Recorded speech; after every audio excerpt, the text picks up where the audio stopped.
thini abantu yabo ba engage kakhulu nathi yeah. So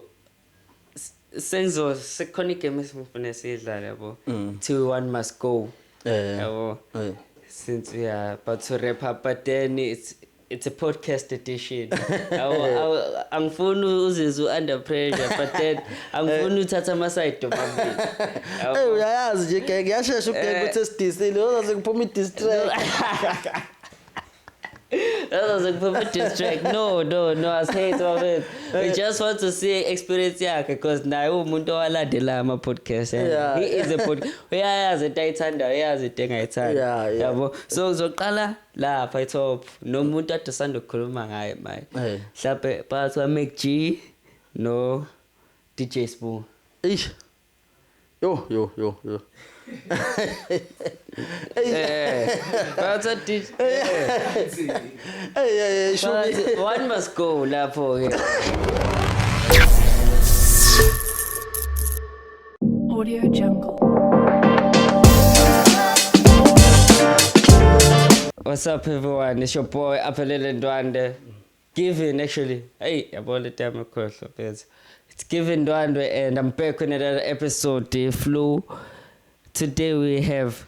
the most impactful person in my life. He has changed my life to something that I couldn't imagine.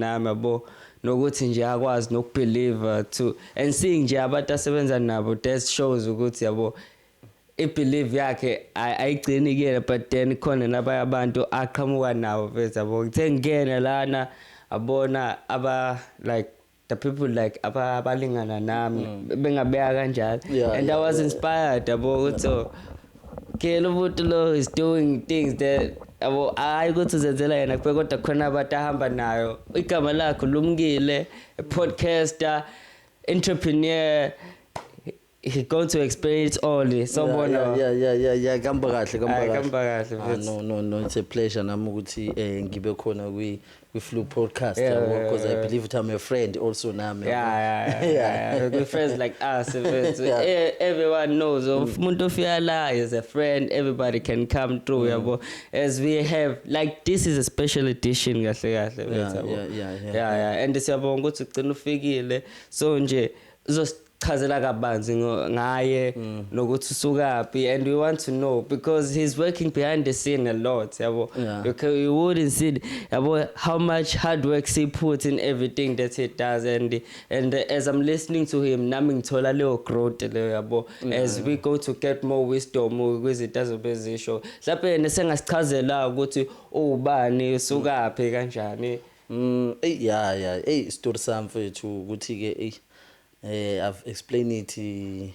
nakwabanye abantu yabo sometimes kwamina sibuye singihlule somewhere ukuthi ngikuexplain because I've been endaweni eziningi yabo but I was born here in Durban ngazalelwa khona la eKing Edward and ngahamba ke ngicabanga ukuthi ngahamba nginabani ngina 2 nami kangazo yeah isikhathi nami la ngiphaphama khona ngiqala ukubona impilo ngase ngisemzimkhulu at that time ngoba ngihlalile emzimkhulu emabhaceni yabo uma wami vele uyibhaca ngisho isibongo kahlahle ngisebenzisa uzinyanga isibongo sakhe vele uzinyanga so ngihlalile emabhaceni ngakhula emzimkhulu then ngamove emzimkhulu ngaya eGreat Town ngifike mhlambe ngenza grade 5 yeah then ngahlala eGreat Town ke Great Town kwaZulu ke straight iKwaZulu noma ngakwazi kodwa nje ngiyezwa iKwaZulu and kwakumele ngitransition from ukukhuluma isiXhosa emzimkhulu to ukukhuluma isiZulu la eNatal because mina ulwimi lwebele kahlahle isiXhosa kodwa ngiyosezwa phela manje ngeke ungashithi eGreat Town yabo eGreat Town amaZulu kuhleka wonke umuntu uma ukhuluma isiXhosa yabo cile usubona nawe uthi yona ngikhuluma isiZulu la yabo fika nje kwakhona ngiqeda kubhala i-test ngithi sengigqibile vele kuhleke wonke umuntu eclassini ufunda manje ukuthi angifunda ukuthi lo sengiqedile yabo then ngaqeda ke isikole ke eGreat Town ngamuvile eMaritzburg ke that's where I went to varsity ngenza yona iIT because kahle kahle bengumuntu akacommerce mina I was doing accounting finance IT then IT ke iyona ke gcina singifaka na kwezinye izinto because while I was doing IT ngihlangane nabantu abaningi ngihlangana nabantu boma media space bagcina sebengifaka ko media kodwa when I was still in high school I was doing hip hop yabo hip hop kahle kahle iyona yaqala yonke into yabo iyona yaqala yonke into badla bawumlandela mhlawumbe ngekhazeni mhlawumbe mfethu thina mina mfethu even now manje I'm a biggest fan mfethu yabo nje uAkhalishas la kwi underground hip hop kahle mina I like KZN hip hop because kamili underground bengalithandi kahle yabo alihlala manje understand ukuthi underground kwani because nabo laba aba assets ba underground ba impact khona njoba fan nje Akhalishas mfethu Akhalishas uSean G Sky Wonder yabo Sky Wonder ke naye usebucule no deep ke manje no house kodwa nje Sky Wonder kwi hip hop wenza okuningi kakhulu for hip hop because uye futhi obebashayela ama vocals oSean G and futhi ubecula futhi naye kubobani nje mfethu lana iHomapeula oMereli yabo impisi because iningi igenge mfethu nje eyenzile mfethu izinto especially kwi KZN hip hop movement and nathi lapho ke nami with my crew cause nami ngane crew Stranger Boys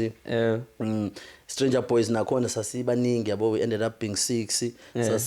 we started yona sisemaqhinga high school yabo with the gang esihlezi nje si rapper yabo ngisho uthisha wabesilanda mfethu ngisho ema toilet abesilanda nje ema toilet uthisha befuna size eclassini yabo befuna siyeke kahle kahle lento ye hip hop because hip hop ibisihlanyisa ukuthi ibisenza futhi stream yabo because even nango nami nje ngiqala to dream ukuthi ngelinye ilanga ngake mhlambe ngibe nemali noma it was through ama lyrics hip hop ukuthi nami one day I wanna be famous nami ngibe nemali yabo nami ngiphatha abantu aba right futhi bona labo layo basho vele sebegcwele ekhaya sakala then overseas uTupac mfethu Tupac ngimlalela kakhulu namanje uTupac I still believe uTupac vele uyimentor yanawo noma ubani mfethu ever get to listen to art yakhe mfethu yabo because uyena futhi omunye umuntu obesenza ukuthi lezi zinto esizibonayo si interprete ngenye indlela because environment vele besikhula kuyona yabo especially ke thina sama 90s yabo thina abantu bama 90s futhi esizalwe phakathi nawo ama 90s abanye bethu asi experience ange apartheid kodwa futhi siyibonile kubantu abebesikhulisa apartheid ukuthi injani yabo because bebesa angry kakhulu yabo manje mawubheka abazali bamanje ayisebe light manje abaseseminyaka sebebonile uleko futhi sebejwayele thina nje si experience ile leyo nto leyo sayibona khula kanje yabo kodwa uyazi ukuthi into mayingaku affect noma bekutshela nje ukuthi bekunzima bekunje uthodi nawe still unamaphupho akho yabo because ngishe emakhaya yabo emakhaya ukuthi ngize ngigcine sengenza ucommerce it was something mina engangafuni ukuyenza because mina ngangifuna ukuzenzela music and entertainment because bengivele ngiyayithanda iart nje futhi ngiyayithanda kakhulu iart iyona into engathi senhlizweni yami ngoba somthetho ukudlula yonke into that I've done even nanayi IT ngiyithandela khona ukuthi yenze ukuthi iart ivele kubantu kuyahlangana vele kuba lula ukuthi angazi mhlawumbe ngaqhubeka ngithini emva kwevarsity then when I dropped the varsity it was business as usual. So how did you come up with Inawe Popile? What inspired it? Because Inawe Popile is not only podcasting. It's bigger than alini about the business yakho. How does it work? Okay. Structure sakho. I know. Okay. Ukuthi vele when I started because all in it ngayiqala in 2018. All in it. Kahle all in ukuthi vele sabantu bama punchlines buka vele ngithi all in it kanti all in it kahle futhi all in IT yabo ke somthetho all in IT ukuthi manje futhi uyahamba futhi nawuthi all in it because it's still my all futhi nakuyona yabo ukuthi rapper lapho sekuyavela nje ubutokazi nje ngayitshela because nami futhi ngangikholelwa mfethu ukuthi it's my all in it yabo kwakungelula ke mfethu to leave school and start a business, especially uma umuntu owenze IT, because uma wenze IT imisebenzi ichaphakile yabo, left and right umuntu okade ufunda nawo seyasebenza, nangu sethenga imoto, nangu sethenga umuzi and wena ubusy la uthi ngifuna ukuhlanganisa into enebusiness yabo, wayengekho umuntu wayi-understanda leyo nto. Kodwa ke ngayiqala ke in 2018 because ngangiregister nje ngangise-res yabo, ngangise-res endlini ngihlalele nje thinking ukuthi ish ngoba sengiqedile manje honors, because ngangenze honors kuyona IT in 2018. Okay, ngiqedile honors manje I'm doing my masters, yini kahle kahle ngifuna ukuyenza because uma sengenza i-masters sho sengizoshaya i-PhD ngigcine sengiyi-lecturer and angifuni ukuba yi-lecturer yabo, ngifuna nje ukuthi nami ngijahe enye into ngavula yona-ke i-company-ke ngayiqala. And then in 2019 we started pushing a positive mindset with ongcungama khona esikoleni, where we will meet every Wednesday and Sunday. It wasn't a church nje, sasihlangana nje and speak about umphanto, speak about ama-challenges. Yilana-ke ngiqale ngafunda nanakhona ukuthi okay I can engage with people. Sasingazana ukuthi i-podcast-ke at that time, sasazi nje thina ukuthi ingxoxo yabo, sasazi ukuthi ingxoxo thina. Then uma ingasasebenzi-ke yona because uyazi nami manje igenge futhi nihlangene esikoleni nisuke nisazohlukana yabo. Then nami mase ngiqala-ke manje sengibona ukuthi okay mina what can I do yabo, that's when-ke nawo popile-ke clicked ukuthi okay nami ngipopile yabo, because I wasn't believing nami ukuthi nami ngipopile at that time yabo. Kwakuwukuthi nje ngoba vele kuthi umqondo uyakwazi ukuthi udale, it's just nje ukuthi ngampela umuntu masidala what I must yabo. Then I started-ke yona-ke in 2020 and ubafo nje khona ubafo wami uSiphe yabo, uSiphe uyena wangisiza kakhulu because is the person owangishootha my first kahle kahle podcast nje, because ukuthi phela I was speaking ngedwa yabo, and naye kwakukade kukhansela omunye ubafo esasizoshutha naye yabo. Manje ngiyamfica ushaya isiginci eNew Art eMaritzburg, ubafo ushaya isiginci, icamera yakho uyiphethe la eduze, ayingamcela ngathi ayibafo ngeke mfethu ngicela ungishaye nje mfethu okuyivideo. Then we did i-video then ngamuva-ke ngeza la eThekwini-ke in 2020-ke nje wamanye ama-episode, because ngisho unga-check-a nakuyona i-podcast first 3 episode ngangise PMP and then from episode 4-ke bese ngila eThekwini. Yeah. So experience yakho-ke since you've been through the like podcasting space for like from 2020 till now, how has it been like for you? Ukuthi phela kuyashisa mfethu kuyashisa insipho especially in Durban because support ayikho mfethu kangako yabo. eThekwini bakusupporta kakhulu mfethu uma usupport obani yabo, leyo nto iyasebenza kakhulu la eThekwini. Okay ususupport obani nobani shoot on nathi sisukusupport yabo, because nami bengenawo even nanama camera, because ama camera udinga ukuthi nawo aphantle yabo, because ngalesa sikhathi ngangishutha ama camera abantu and abantu mfethu umuntu uzokukhiphela i-episode emva kwa 2 months yabo, kuphela u3 months khona ngishenye nje episode namanje ngingenayo, ekwalahleka ama files ngenxa ukuthi ngangenayo icontrol yamalentozana yokushutha yabo, equipment. Kodwa kube ngcono ke nathi umuntu mayiseqala ethola icamera yabo, kwangconywana ke umuntu waqala washutha and nama guest abuya hluphe mfethu, abanye abantu they cancel last minute. Umuntu cancel last minute noma kuzibe ethulele salusehlane nje mfethu, nanokuthola abanye abantu who like to do what I do yabo. Yenye i-challenge engathi mhlambe ibe khona ukuthi ngithola abantu, ingakho nawe namanje uma ukuthi uqhamuka with ihanga ngiyabona ukuthi okay this guy is hungry mfethu, simthathe simfake kwi-platform yabo, because iyo vele into ebalekile yabo, because I do believe mina ukuthi industry yakhiwa ngokuthi sibe baningi yabo. You can't build industry uwedwa vele ke uqinisile ngeke uzibuild it fanele bebaningi yabo. The more nje bebaningi abantu the more ungathi ngempela usune industry, because even in Joburg that's how they doing yabo. In Joburg bayaphakamisana bodwa because bayazi ukuthi uma sesi 100 senza lento akekho umuntu esingathi uma sifika sitshela ukuthi we are not an industry. Indaba vele singayenza nathi lento le like si promote nje like working together, because uqinisile nendaba yama guest le abantu sometimes bebuye bengafiki kube nalezo inga lezo nje kanjalo kanje and umuntu aka understand ama cost okukhansela because as much as yena engayitshela ukuthi hayi ngoba vele bekusaplanwe nje ukuthi uzofika kodwa yabo nje lo suku mfethu uplanile yonke into kusuke kunesikhathi because mina I do associate isikhathi nemali yabo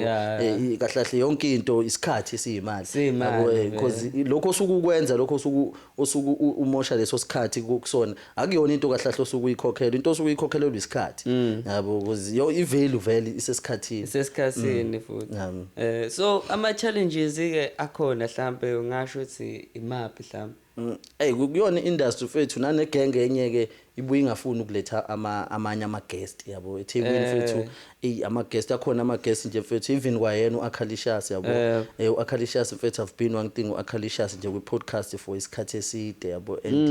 and namanje yabo iBuddha nje lisangiziba and ngiyalibona liyafika nakwabanye abantu yabo yazine story esimnandi kanjani iBuddha story sasimnandi yabo wonke umuntu une story ukuthi abantu abam-advisayo mfethu I feel like abantu abam-advisayo bam-advisa in a way yokuthi kumele kubenefite bona yabo akukhona ukuthi ngempela abafuna ukuthi naye baphushe i-art yakhe that's why I thought nathi mhlambe asimtholi kalula cause asisondelene nalabo bantu abam-advisayo yabo and akuyenziki isense ke leyo ukuthi ke ukuthi ngathiwa awufuni ukufika kwenye platform mfethu nawe uzoshare a different perspective ngawo because yonke indawo la ufika khona ufika ushare into ehlukile ngawo yabo so ngathi yiwo nje ama challenges nanokuthi asihlangene ke la eThekwini abantu bama podcast wonke umuntu lena mfethu omunye ulena omunye ulena akukhona nje ngempela ukuthi ngathiwa kunanendlela ukuthi mhlambe siyamitha even regular and understand ukuthi yipi wave that we pushing at that time yabo because not since we've started lapha bakhona nabanye they would like show up before besho ukuthi okay singasebenza kanjani because we are open not like the khona esibavalela ngaphandle because the industry has to grow, has to enlarge futhi and I like it when you say ukuthi fanele sisebenze ndawonye yabo so what do you think we are missing beside lokho lapho osukuname osukushilo lapha njengakho kusebenza ndawo lapha what is the like to reach le podcasting level what are we missing kahle I think it's the bigger picture fethu yabo because ngabe ngiqamba manje mfethu mangathi we missing talent yabo eThekwini anginje KZN nje fethu in whole ayingeke we talent fethu we not missing talent yabo sesingabe siyakhohlisana masisho njalo singathi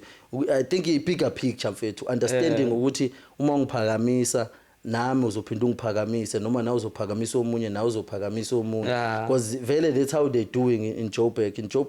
igenge yahamba like KZN thothi besingayinakile yabo buka nje even le genge oSimamane oThoni yabo those guys fethu have been pushing and thina we've been following them yabo kodwa kunamanye ama movement khona like KZN othola ukuthi ayayigceka indlela abenza ngayo bona hip hop yabo and bangapitch kodwa manje mase bebona ukuthi obani sebesithengile futhi le sound le sebeyafuna futhi ukuthi bayiclaim because even ngisho Black yabo Black they went dropping bars at Bed Center yabo mabefika Black bedlala ko Bed Center abantu bebezilalelela nje yabo just kodwa befika mnandi yabo bebefika kodwa kuthe uma sekuqala sekubonakala ukuthi okay nabo bepopile ngale yabo kwaqalwa manje wathi hey you've been following these guys yabo ukuhlukana nje mfethu because uma singahlangana mina ngiyakholelwa ekutheni ngempela we can like really achieve something nanoma ubani into yakhe iphumelele because yonke ebalekile mfethu ukuthi into izele la eThekwini nawe ukwazi ukuyenza because izele into engafani mhlawumbe nabantu babuye bekhohle ukuthi kahle mhlawumbe uzeleni ezomuntu futhi because even though mhlawumbe lento leyo ungayiboni izinto ezokusiza but then try it yabo because lo muntu nayo kusokuyimina vele approachile ze podcast meaning so ngixportile ngathi wena woza mhlawumbe so khuluma and talk about lento le oyipushayo kanjalo yabo so nje izinto ekanjalo nje abantu abafanele beyinakisise nalama movement futhi yabo ama movement ala eThekwini maningi nawo ama movement kodwa manje ahlukene yabo thina kahlahle I feel like wonke umuntu ufuna ukukuphusha ngoba ebona ukuthi udope kunayo kanti leyo nto ayisebenzi kanjalo futhi yabo kuyona yonke into angikwazi ukukuphusha ngoba ungcono kunami yabo ufuneka ngikwazi ukumphusha nomuntu ongekho ngcono kunami because asikhulumi nabantu abafanayo futhi yabo uzele yakhe audience nomunye uzele yakhe audience nomunye uzele yakhe audience uma ihlangana kodwa lama audience awucabanga ukuthi ipower engakanani yabo akufuneki ukuthi ngikuphushe ngoba sengibona ukuthi umadolo nangu sewumfundisi yabo sentswempu manje sekumele ngimphusheke sekupopular ukuthi ngimphushe funeka ngikuphushe noma ungekho mfethu untswempu kunami because ekugcineni khona abantu obazele mfethu not ukuthi nawe ekugcina ngesibukwe wona wonke umuntu mfethu nama kusile iphupho lami ukuthi podcast yami kuthiwe ibukwa yiwona wonke umuntu emhlabeni hayi funeka ibukwe labo bantu abarelateayo mfethu with ama stories akhona people abazo engage people futhi nabe impilo zabo mhlawumbe futhi izoshintsha ngakho lokho yabo ngingakho singeke futhi sishintshe ukuthi sothi ngoba ku trend umuntu okhuluma ngalento sekumele sikhulume ngaleyo nto yabo ayisebenzi kanjalo lento so ukubuza from your experience and being in the social media space for quite a while so do you think ama numbers do matters or they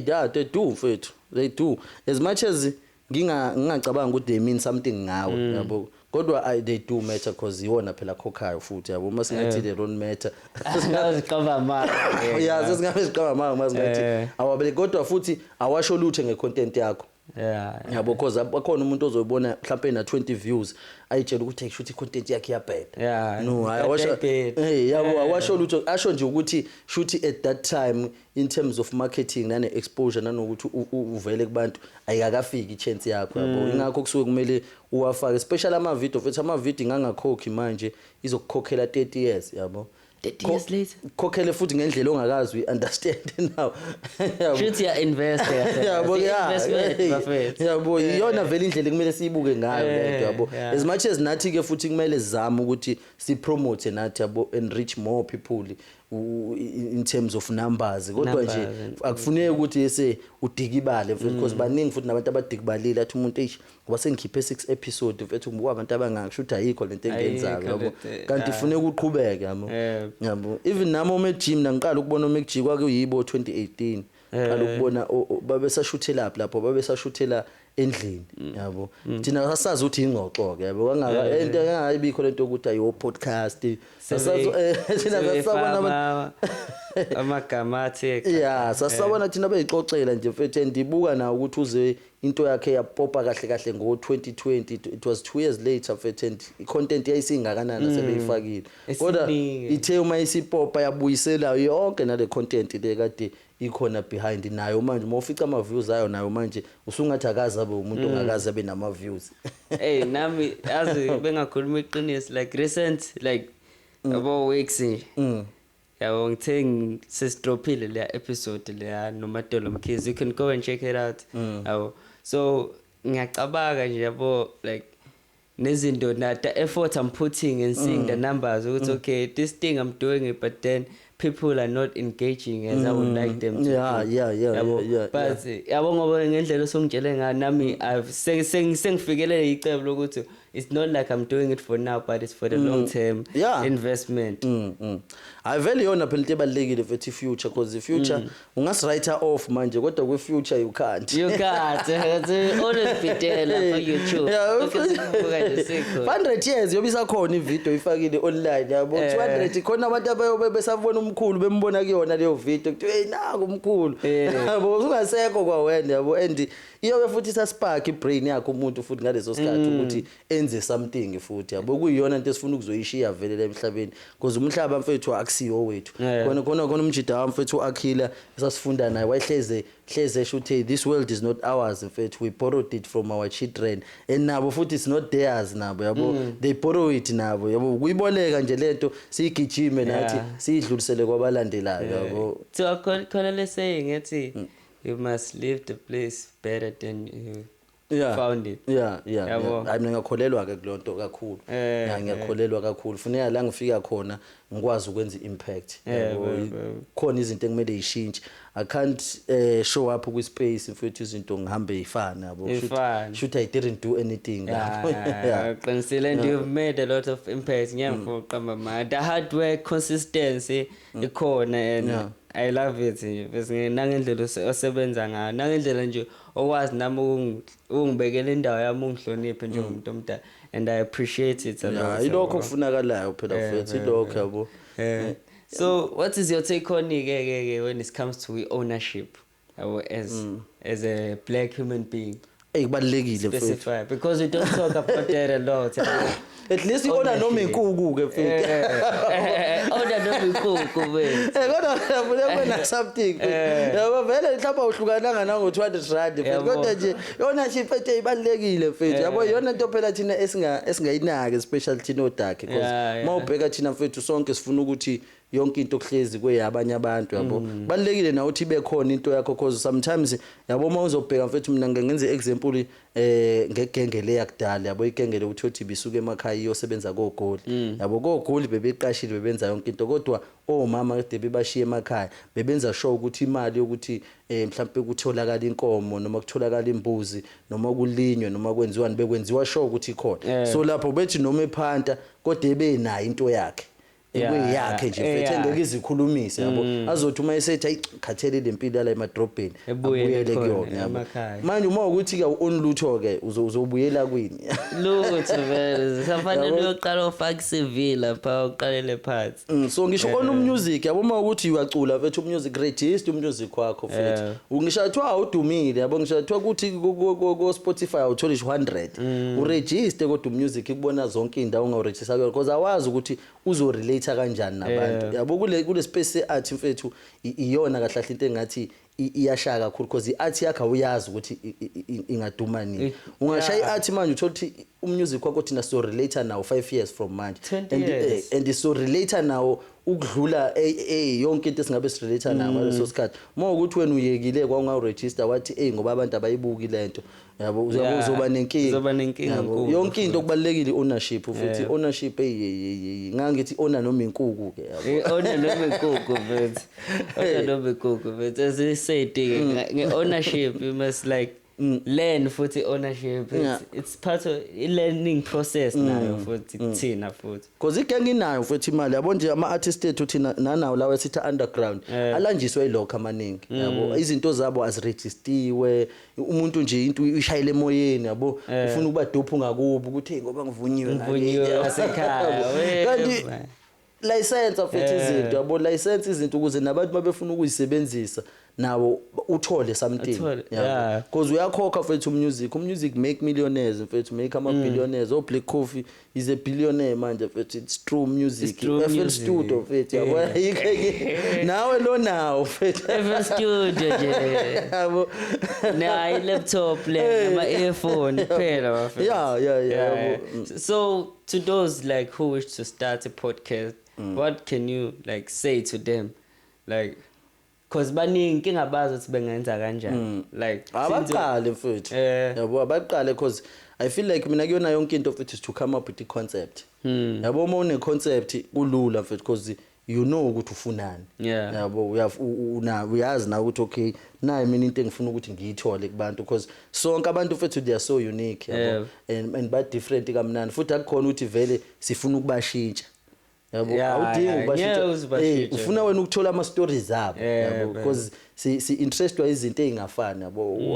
uma uzobheka i-podcast mfethu it's changing the world yabo because ama conversations siba nama conversation manje ekade abantu bengajwayele ukuba nawo before and manje sesiba nawo kalula manje yabo because ingakho kufuneka kube khona wonke umuntu ozodila nayo ngisho ngathiwa wena ubona ukuthi le topic yakho mhlawumbe abantu ngeke bayithande yenze kodwa because bakhona abantu abazoyithanda yabo abantu abaqale mfethu abanye futhi bangeza nakuthina because sikhona mfethu sizobashutha mfethu and make sure na ukuthi umuntu uyaqala uyabona mfethu because uma kusparkeka ibrain you can only do better from there yabo ungalokhu improve nje yabo ungalokhu improve now uzicabanga ukuthi ungabe mhlawumbe emva kwa 5 years wenza lento 10 years yabo ungabe usukuphi so which artist lapho suku enjoy ukushootha nayo ke since you started ukuthi baningi mhlawumbe name noma ke 5 or 3 bala ama artistic phela noma ngoba phela nabanye osoma business bani okay so wasebenza nabo maybe you've worked it like mfethu ukuthi phela ikabi yamadolo mfethu umadolo mfethu uyabo ukuthi I was a fan before wayena ukuthi naye ngize ngihlangane naye because ngiqala mina ukumuzwa wayishaya le ngoma iDear Acalicious yabo mangizwe iDear Acalicious engiyezwa uthi lo muntu Acalicious kahle kahle yabo do Acalicious wesimanje manje yabo and now mase ngihlangana nawo ubafo mfethu ayisipani bra is putting the work into yabo ngesipano mfethu is very professionally because nakhona ngize ngahlangana naye nje la ngase spa athi awubafo yazi ukuthi I've seen music wakho mfethu let's sit down yabo esikhuluma awafika futhi sashutha yabo ngabona ukuthi no level mfethu of professionalism iphezulu yeah then OB Magic naye futhi OB Magic is pushing mfethu and indlela aphusha ngayo music wakhe iyabonakala mfethu it makes sense because unama plans for everything ukuthi okay this is where I wanna be lento ngizofika kanjani khona une team behind yena then ama entrepreneurs futhi now because I've had ama entrepreneurs amaningi kakhulu nakhona futhi on the podcast ukuthi abanye kuyinkinga yabo point out ukuthi ungathi ubani exactly yabo because bonke futhi abantu bangifundise something different because nami uma ngiqala iPodcast ukukutshela nje iqiniso uma ngiqala iPodcast kwangekhona nanokuthi nami ngize ngikuthuye mhlambe ngiyaduma noma ngenza ukuthi nami ngizwe from other people who are doing what I'm doing because nama was needing inspiration yabo ukuthi okay nama wanna feel inspired manje how do I do this yabo so angilanda abanye abantu afika ngitshela istory sakhe nayo yabo then from there mfethu I take something nami ngibona ukuthi okay lokhu ngingangisebenzela ngik-apply also nami in my business yabo because nabantu abafikile bama business nabo umthuthu Ndebele I'm not sure ukuthi uyamazi umthuthu Ndebele wenza African folk music yabo unokucula nanoma dala kunene yabo music wakhe naye ngathi manguzwa ngathi this guy yabo lensahlangana naye ku ICC futhi naye yabo noma sekhuluma futhi uyamuzwa ukuthi uyazi ukuthi wenzani yabo uyamuzwa ukuthi no uya understand because ayikho into emnandi ngale ukuthi understand what you doing so like tell me see artist khuluma lapha like when I first got here wangitshela ukuthi ufuna ukuya ku DJ Sbu's podcast and music festival in next this month 14 15 what do you expect from like esifuna ukuzwa kovethu amagurus alede yabo sibona vele seba ama celeb kule space mfethu yabo and they are not afraid of having ama awkward conversations yabo because iyo nami into engicabanga ukuthi ngizofika ngiyithole nakubona yabo because mfethu mina ngiyakholela ukuthina must always be learning something yabo uma ukhona into engifila sengazuthi it's not working ngaleso sikhathi ngiyakholela in finding solutions yabo and finding new ways of coming I think iswe sekuvela khona kuba umuntu weIT because ka IT thina we are problem solvers into engenza ukuthi ngithanda IT ukuthi oka IT kahle kuhlezi lungisa iproblem yabo mayingakabikho iproblem ayikaqali into yakho yabo kufanele kube khona iproblem then uyilungise so ucollaborator with bona futhi leke ngeseJozi because ngiyafuna nanokwashutha vela amanye ama episode leJozi yabo with abanye abantu nakhona lapha engaziyo nami uthi okay sokwazi ukuthi sibone something because kubalekile ukuhlanganisa yona iJozi neDurban kubalekile uma ukuthi futhi ufuna ukuthi ube global nje ayibaleke kakhulu yabo into engeke nami ngize ngiyibukele phansi and DJ Sbuke it's also one of abantu fethu who are role models kumina indlela aphusha ngayo because yabo uma ke wangena nje ku page la DJ Sbu la uvela ubone content umuntu uyavela hard work yabo lo muntu bethu umfice ekseni bethu dayisa imofire ushaya imofire mbona nangu sese radioweni uphume radioweni nangu ushutha ama podcast yabo cabanga ekseni yabo ngalo mchithi ubasted yabona nje mfethu awu number 1 Knoxman yabo makuthiwa number 1 Knoxman awu number 1 Knoxman yabo nje ngishinta sakangenzela yona ICC mfethu ICC wangishuthela I think ama podcast mfethu alla ko 30 mfethu DJ Sbu in one day ingasho ngathi lo muntu akakhathali yabo wayishutha nje simbuka nje phezulu lokho kuphuma omunye ingena omunye kuphuma omunye ingena emithibe lo muntu mfethu lo muntu usenazo zonke mfethu izinto eziningi mfethu thina esingathi uphumelela uma unazo kodwa yena indlela safukuza ngayo safukuza njengomuntu osangena espacini yabo yonto leyo yenye into mfethu leyo yabo yenye into leyo mfethu kodwa nathi ke usifundisa naye ukuthi yabo indoda kahle kahle yenze njani phela ayilali indoda vele hlezi kushiwo from umzekezeke mfethu yabo because phela uDJ Sibuko kade bebe run iTS record kukhona umzekezeke noma phela singesithi uyena because akazi athi uyena engaze ephume esho hayi mina nama usaphika kodwa nje sasiyibona indlela umzekezeke ayisebenza ngayo kuphela kwakhalwa ngoba kwathola ukuthi umzekezeke lona kuphela iartist elingakaze likhale ngokuchatheleke eTS babuza abantu umzekezeke uyena kuphela waphuma nayo yonke into yakhe because awukazi uzumzekezeke ekhala ngokuchatheleke eTS yabo abanye bakhala oZara nabo bakhala kodwa uyabona iwork rate indlela yenza ngayo futhi ukuthi to be the owner of label because wayina 18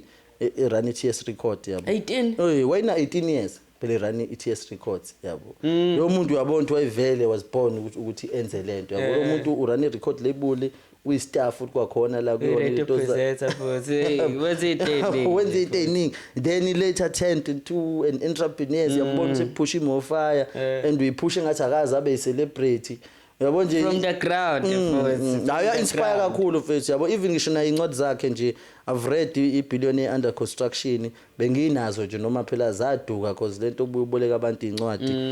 then ne Art of Hustling ngeke ngayifunda nje nazo leza incwadi mfethu and nami umqondo zawo zawusparka kakhulu mfethu in many things waqala wasabalala ukuthi kusho nje ingakho namanje ubona ukuthi umuntu uzamakhono kwakhe industry yabo la eThekwini it's because of lezo zinto because uyaqala ubona nawe ukuthi nama ngimncinane kahle kahle uma ukuthi I have a vision I can do whatever engicabanga ukuthi ingakwazi ukuthi iye phambili yabo so ukuba mitha nabo and also ke duka iPodcast because phela we love what we do ukuyenza nje mfethu nanokuthola ke indlela ukuthi ke how do we make sure ukuthi ke nama podcast ethu abantu they relate kuona because I feel like nalapho umuntu kusamela aqinise kakhulu ekutheni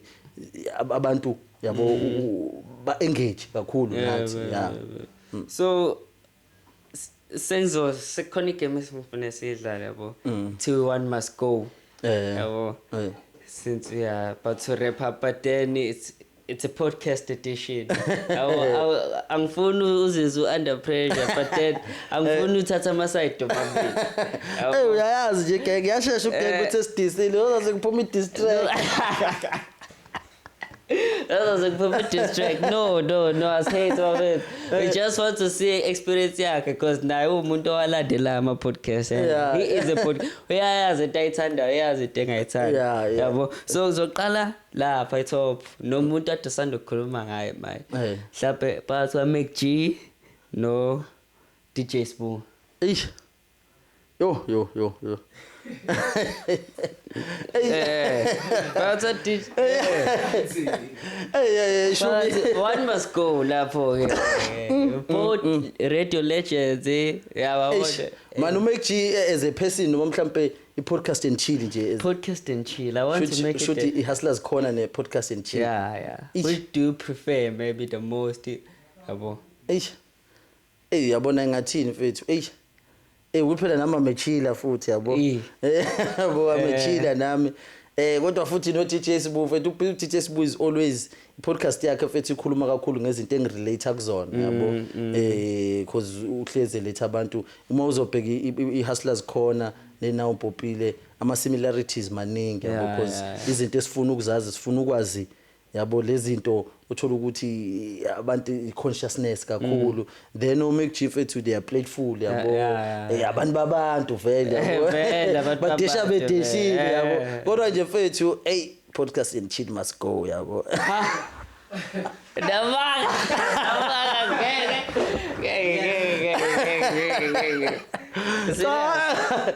but if I had to choose between bona yabo because ama numbers vele ngiyazi ukuthi athi Hustlers Corner must go yabo kodwa nje mfethu kulawo nje o2 ngeke mfethu I would prefer mfethu because even nanama guests mfethu I do enjoy ama guests more my we Hustlers Corner than ego Mac G as much as nako Mac G you get to see iside lo muntu because bayakhululeka ama guest lapha you see ukuthi lo muntu uyahlahla is a fun person yabo lento ngeke uzuyibone ko DTS ukuthi umuntu is a fun person uze umuntu usuke evele ezofike aveze the business side again kanti mayifika lokho MacG fethu banaso nabiskid fethu sokuthi bamrelaxise umuntu ngale ndlela manje ngisuke ngingasazi noma mhlawumbe itifu mhlawumbe nathi masinga edit itifu yabo mhlawumbe ngabamndandakho bese edit because abantu bayagonyuluka uma sebe edit abantu abacomment lava comment section tell us what's nefona letefa first share it manje ngoba ngathi ngoba vele anganivela abaningi abantu abafika kubona bese bedinga ukugonyuluka yabo manje uma bezokhoza ukubona ukuthi abanye ukafike lapha ku podcast nithile umuntu eyubona ukuthi akazile khipha lutho ke lona bethi hayi kodwa ubone bemshanga ubhiya nje kancane yabo ukuthi kushaya ubhiya kube kushaya itifu khipha yonke into futhi yothi phela 30 minutes nje umuntu usezethe hey ubani we wangijwayela kabi lo anduleke manje because manje iyakude kaphela phakathi kwaPhenwele noMashabela ayo Phenwele fethu ayi Mashabela must go fethu yabo hey uPhenwele phela fethu nokuthi phela uHomeline fethu Maritzburg iyakhuluma lento and knowledge ikhona knowledge ikhona futhi kahle nje fethu nami kuningi ngathi ngiyakufunda kuPhenwele fethu in terms of ukuthi yena as a person yabo uzibona njengomuntu onjani because kwamina mfethu I struggled with the confidence yabo there was a time namle la where I was lacking confidence thinking ukuthi hey funeka kufika omunye umuntu mhlawumbe boost this and boost this yabo nje ukubona abanye abantu fethu appreciating ukuthi okay kushuthi ubalekile nayo yabo I've learned kulokho na uMashabela kodwa I do watch i podcast kaMashabela because even phela ngisho podcast and chill mhlawumbe ngaba yikho uma ngathi uMashabela akekho since beshuthela vele eMashabela Studios and is also one of the people futhi aba inspire nayo le movement of letting other podcasters bafike bazokwenza ama podcast abo yabo futhi uqinisile ke la kodwa nje uma kuthiwa nje ngibuka ama show uPhenwele fethu uPhenwele ibhoza phela ibhoza nayo ke nje hip hop ke le Eltido Zinga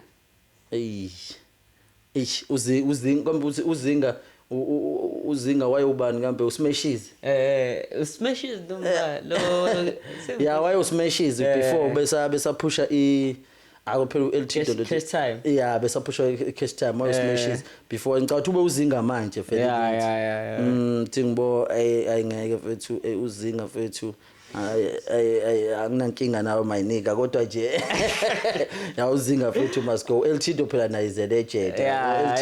Eltido is one of labo bantu vela bebephusha no AKA no KO so nje they've been in the game fethu as much as music wise singeke sathi usa relevant kangako yabo kodwa izinto azenzayo eceleni fethu yabo ziyakhombisa ukuthi was built for a life of yabo abantu Astroy hates to Uzinga no I phela Uzinga fethu naye fethu usmashes yabona ngishi goodbye I was pumping yona goodbye ngifike race fethu ngo 2012 bayileli yona ngoba ethi goodbye leno lo mfani kokhona epic crazy usmashes uba ukid X because akithi njalo besiba competition podcast wise so Zinga must go ukuthi na nge-enjoy na and futhi yena ukwazi uke waphatha noSimamane fethu yabo kodwa fethu compared to ubona wo2 fethu must go fethu okay khona Gogo Skhotheni noYolanda khona le Yolanda kithi amazi Yolanda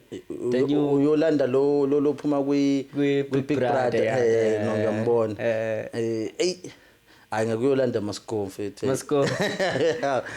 uSkhotheni uyambona uSkhotheni yashemeza njalo yasho nakhona mawulapha ku couch vele uzokonyuluka yabo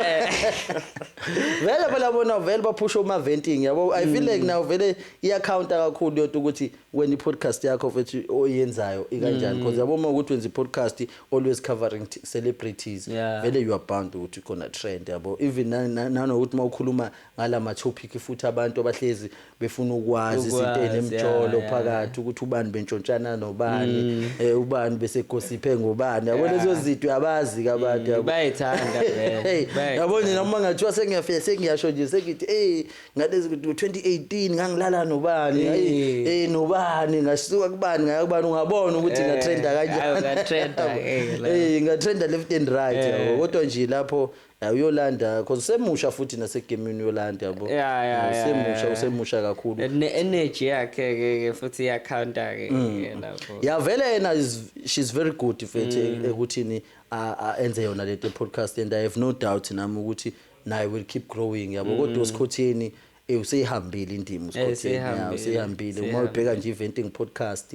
ikhule kakhulu naye yabo ikhule ngenye indlela. So why do you see all in it or all in it as he said all in it in now popular like in the next like years coming what do you wish the impact can be like yabo nje inawo popular mfethu ngahlahle ukuthi nje ngifuna vele iqinisile nestudio nje sayo mfethu la eThekwini sinje even debility engaka mfethu yabo we do izinto ezahlukene mfethu ama flow ngama flow because nefilm mfethu I like ama film kakhulu yabo ama film nje uthando lawo mfethu liyafana nalama podcast yabo because ngiyakholela ukuthini singayixoxa vele istory in a different way asidingi ukuthi noma siyixoxa kanje ku right siphinde siyixoxe futhi noma say actwa futhi yabo ngiyayithanda futhi nento nama live performance yabo nazo ke futhi izinto engingafuni ukuthi ngiyeke yabo having been have pushed I deep house session was enye into that we've pushed uma sasesikoleni I was part of a crew esasipush I deep house session South Africa yabo ikhona nje ipage I think ku YouTube it has more than millions manje I think ama views ama subscribers ngwagcina I think ayiko 30 something yabo 1000 yabo and sayiphusha mfethu for isikhathi eside yabo nje ne logo egold nje sayiphusha le brand kakhulu and nama I learned a lot mfethu about industry nje mfethu nana ukuthi ama live performance ahamba kanjani so nakho lokho ngingathanda nje ukuthi ne flow yawo nje lokho nje labantu abafika khona benze lezo zinto yabo kube ne flow yokushootha ama podcast kube ne flow yokushootha ama film kube ne flow yokufunda ke manje ke yabo ukufunda nje uedita mfethu ukushootha yabo because funeka abantu futhi ba train withina abantu futhi abazoyenza lento for Olinity kumele ibe isikole futhi Olinity funeka ibe isikole futhi Olinity umuntu akhe nje amalene futhi all over SA yabo ivele vision yayo futhi yalapho yabo because yona it's an IT company so funeka ihlezi yenza izinto ezine IT phakathi so what can you say to abantu abafisa kuba kule position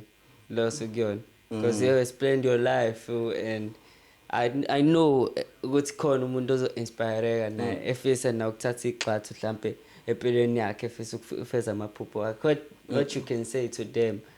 mfethu ukuthi angafisi mfethu ukuba yimina yabo at least wena akafisa ukuba uyena mfethu yabo akafisa ukuba uyena because yabo mfethu ukuba uwena nami yona into mfethu nje struggling ngayo ukuthi ngibe yimina yabo ukuthi ngicine sengiyithola mina understand ukuthi kuba yimina kuyini yabo kungithatha isikhathi nami kanti it's the best thing mfethu that can happen kuona wonke umuntu nje mfethu ukuthi nje nawe ufuna ube wena because ekugcineni mfethu wonke umuntu special yabo mina I do believe ukuthi wonke umuntu special you were born la emhlabeni mfethu for a reason ethile ukuwena ukuthi uhamba with regrets noma uhamba with ama tears of joy yabo because ama tears ahluke kabili khona I tears of joy khona I tears of regret yabo ukuthi okay njoba lento isifakiwe kuwena usuzibona una iphi vision uyayiphusha yini yabo because abanye abantu uthothi uzofisa ukuthi ezenze exactly lento ayitshela ngoba nginakho ukuthi nokuthi shuthi angikwazi ukuthi kanti ungaba mhlambe kule position nawe la ungakhona because uzo impact abantu nawe la ukhona ku space impilo vele uyibuka ngama lens akho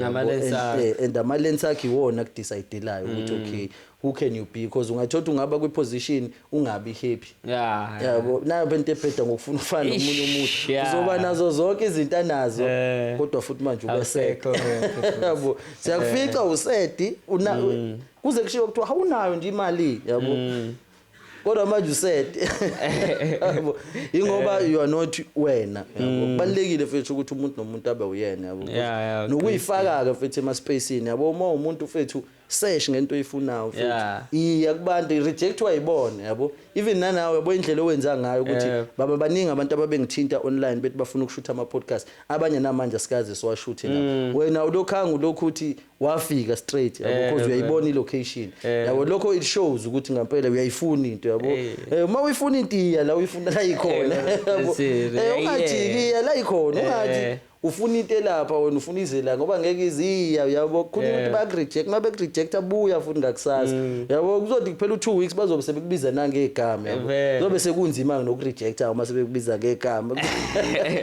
hayi kuzobe sekunzima so ukuforce nje mfethu kubalekile ukuforce mfethu ukuforce nje kubalekile mfethu uma ungaforce ayingeke uphumelele mfethu uma ungaforce yabo uma ungaforce ayihlangani ndoda because wonke umuntu uyaforce mfethu even nanayi gang uyibonisile lapha phezulu uyibone ama celebrity they are still forcing yazi ngasho ulibeke futhi because ikona into engitshela yona like back to my timeless conversation I think sandu uyicabanga lento le esho ukuthi aphelele like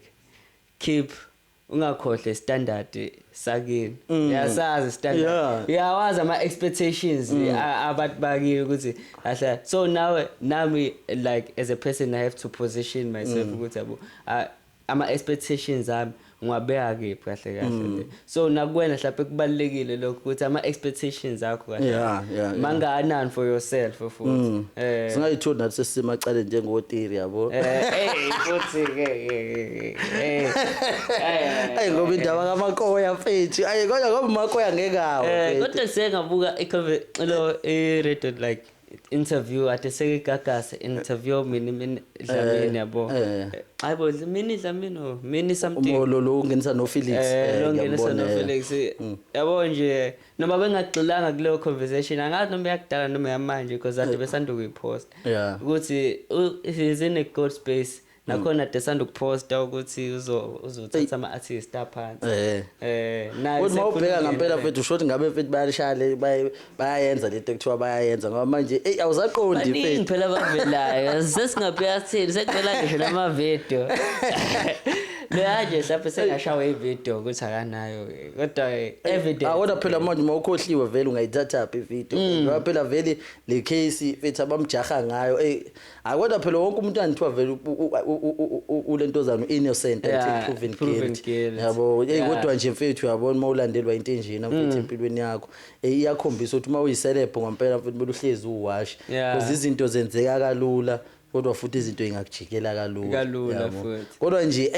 ukuthi phela ngeke mina ngeke ngithi ngiyakholwa futhi ukuthi uyenzile noma akayenzanga yabo I mean between futhi I think okwamanje in between and akekho umuntu ofuna ukukhanselwa futhi na enye into because uyazi kunabantu eThekwini makwahamba phezu kwabi icathulo ufele nje ukhansela kanjalo so sekuphelile ngawo na kodwa ngeke ngambona ke funa ke like recent post ke yakhe uMakoya ecela ama artist amancane uthi abasenda ama link abo yabo phela uMakoya phela kahle kahle uyi music industry futhi eThekwini uma ngathiwa yiki Afrotainment ngabe ku music kahle kahle stead yabo ayingabe stead futhi because uyena umuntu osabalansile yabo asikho esinye studio namanje singathi sikompita neAfrotainment kuzo Big Zulu basegoli yabo noma bayabala kodwa basegoli yabo yena nje njengamanje vele uma ngathiwa kuwa yena mfethu engabe kuyi legend kakhulu yabo ingakho nabo kufuneka bathola indlela yokukhulumisana mfethu yabo because lento kwi-industry uma uyizwa sebebaningi abantu lezi istory mfethu kanje zabantu abafaka abantu amaphilisi baba drug uthotha umunye umuntu udrugwe before yabo because phela labo lezi zinto abasuke bezenza suke ngazona into ezokudruga wena ikulalisa yabo so kuzoqhubeka nje ube wena into esuke izoyenza yona ukuthi izokuphuca imemory nje kuseni asakhumbula lutho yona kuphela into esuke izoyenza suke izokufuca vele umuntu usuke evumile umunye vele sengakhona ukuthi akavukoza asuke ngamdraganga ukuthi akasaboni yabo usuke eyibona yonke into yona esuke izoyenza yona usuke izothatha imemory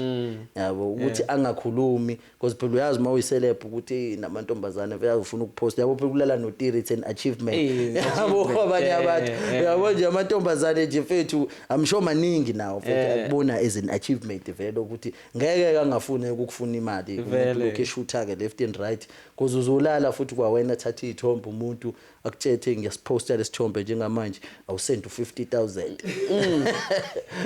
Let's see golos as-post. Yabo yenzeka naku Kevin Hart yabo Kevin Hart amboso mahlali waphesheya uKevin Hart phela naye uke waze wagcina seadmithela yena sebhala ku Facebook ukuthi hayi ngimchithelile unkosikazi wami ngenza ukuthi nokuthi and uma ubheka mhlawumbe basebewuthathile $200,000 belokhu nje uma sebuyile uyamazi umuntu uzoyispenda amawala vele imali uyazi ukuthi ngizophinda ngithola umuntu $50,000 hayi wazogcina sebona na uthi uyokhokha impilo yakhe yonke futhi Wavela ayiceba yena. ngeno khona uvela uyikhiphe wena uthi naku sengigangile lana sekusuke kwantshontsheke eceleni yabo